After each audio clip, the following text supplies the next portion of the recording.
अस्सलामु अलैकुम वरहमतुल्लाहि वबरकातुह।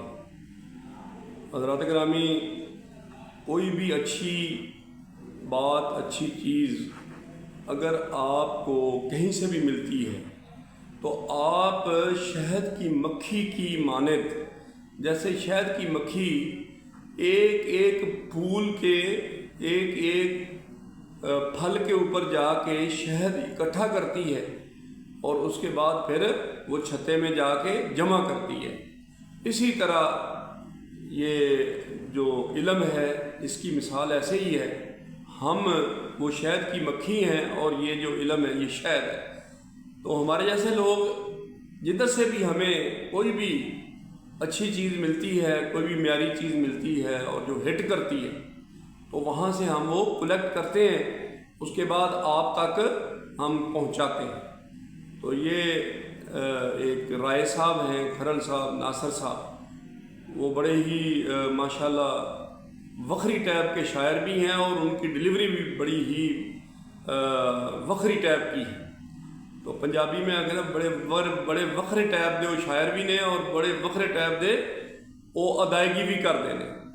तो असी एक सवाल ही पैदा नहीं होता कि उन्होंने नकल भी कर जाइए, लेकिन अब चूँकि हम ने ये जिम्मेदारी उठाई है तो इसलिए आज मैं कोशिश करूँगा। इसकी तैयारी में मुझे बहुत टाइम लगा क्योंकि उनका जो लहजा है और उनका जो गहराई है उस तक कोई बंदा भी पहुंचना बहुत मुश्किल है। तो वो अब बहुत बड़ी एक फ़िलासफ़ी है उनकी।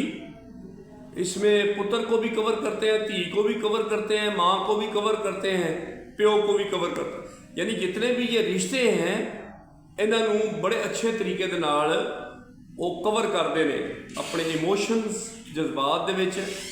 और ऐसी शायरी उन्होंने पेश की है। फरमाते हैं, तत्ती वात नहीं लगी पुत्रा तैनू। अपने पुत्र से पूछता है प्यो, तत्ती वाह यानी गर्म हवा, यानी इतना सेंसिटिव मामला राय साहब ने लिया है।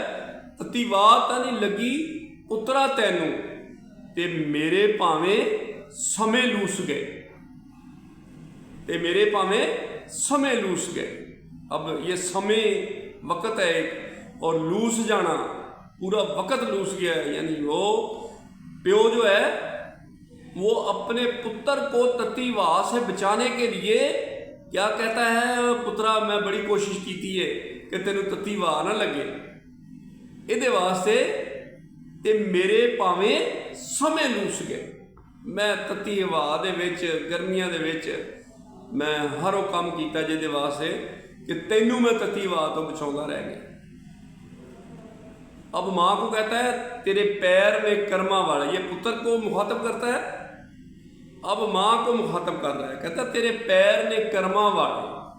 माँ को कहता है तेरे पैर ने कर्मा वाले नी माए तेरा पैंडा बोलदा।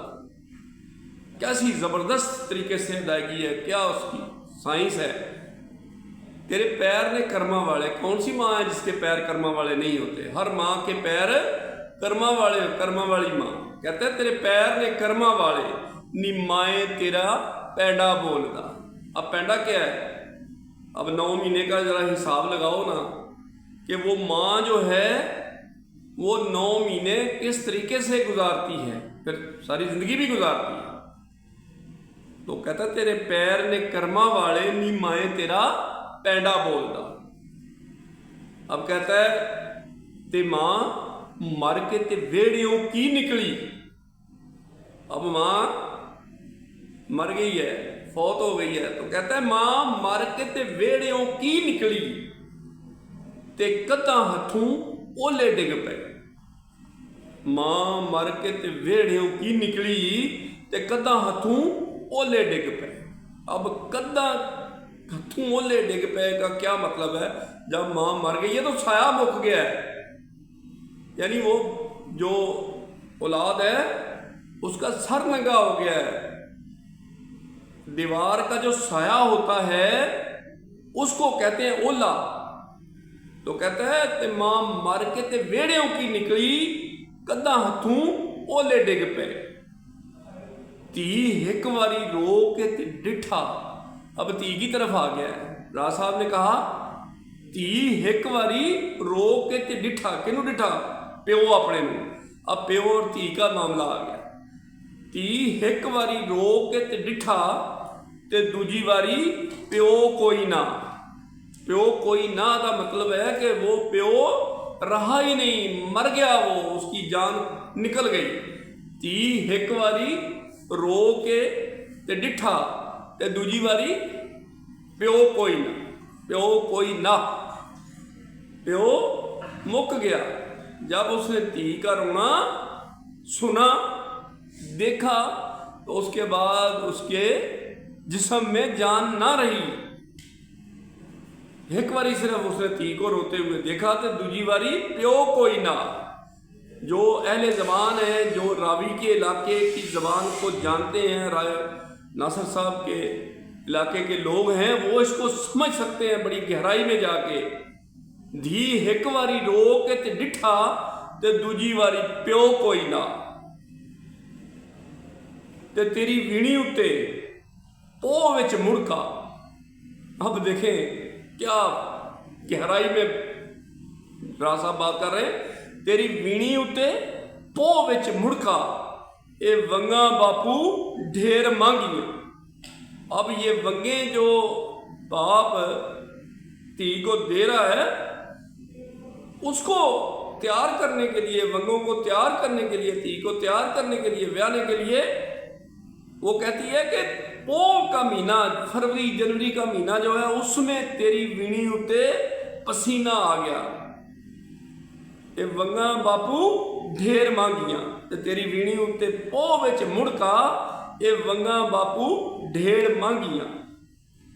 डोली मोढ़ियां ते चुक लई कहारां। अब रुखसती होने लगी है। अब देखें जरा कैसा समा पेश किया जा रहा है। डोली मोढ़ियां ते चुक लई कहारां ते पार, होए होए होए, डोली मोढ़ियां ते चुक लई कहारां। ये बड़ा समा है, ये बड़ी सोचने की, बड़ी समझने की बात है। अब धी की जिम्मेदारी बयान फरमा रहे हैं।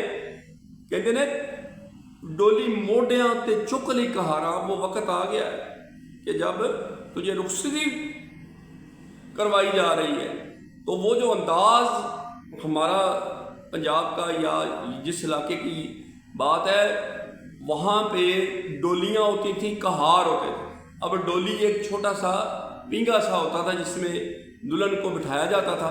उसके बाद फिर खुद मोटों के कदों के ऊपर रख के उसको रुखसत किया जाता था। ये प्रोटोकॉल था दुल्हन का या धी का, रानी का, कि धी को एक छोटी सी पालकी में बिठाया जाता था। फिर उसको खुद कहार उनको बोलते थे। वो जो हजरात उनको उठाते थे, उसमें भाई होते थे, उसमें वो रिश्ते होते थे जो रोते हुए तो धी को रुखसत करते थे। उस समय को वो किस तरीके से कवर कर रहा है। डोली मोढ़ियां ते चुक लई कहारां। कहार वो जो मोटों के ऊपर रखते थे। डोली मोढ़ियां ते चुक लई कहारां ते भार धीए तेरे सिर ते। अब चुकी उन्होंने है, लेकिन अब तेरी जिम्मेदारी बहुत बड़ी है। ते भार डोली का जिहड़ा है ना, उन्होंने उत्ते नहीं, ते भार धीए तेरे सिर पे। अब तेरी बहुत बड़ी जिम्मेदारी आ गई है। कहता है फुल किकरां ते हो गए ने फलियां। अब किकर का जो दरख्त है, ये बहुत आम दरख्त है इनके इलाके में, रावी के इलाके में। ये राय अहमद खां खरल का इलाका है जी, ठीक है। तो वहाँ पे किकर, जो देसी किकर है ना, उसके ऊपर बड़े प्यारे प्यारे से फुल लगते हैं और उनकी दवाइयाँ भी बनती हैं, तो बड़ी मेडिसिन भी उसकी तैयार होती है। तो कहता है फुल किकरां दे हो गए ने फलियां। पहले फुल होते हैं तो फिर बाद में वो फलियां बनते हैं जिसमें उसके बीज होते हैं, जिससे वो दरख्त बनते हैं। तो उसकी बड़ी प्यारी सी मिसाल दे के बताता है, फुल किकरां दे हो गए ने फलियां, नी अम्मा तेनू कोई नहीं दिसिया। यानी मैं जवान हो गई हूँ, फुल किकरां दे हो गए ने फलियां, नी अम्मा तेनू कोई नहीं दिसिया। तेनू नहीं पता लगा कि मैं जवान हो गई हूँ। اب پھر پیش کرتا ہے وہ سما، وہ منظر پیش کرتا ہے۔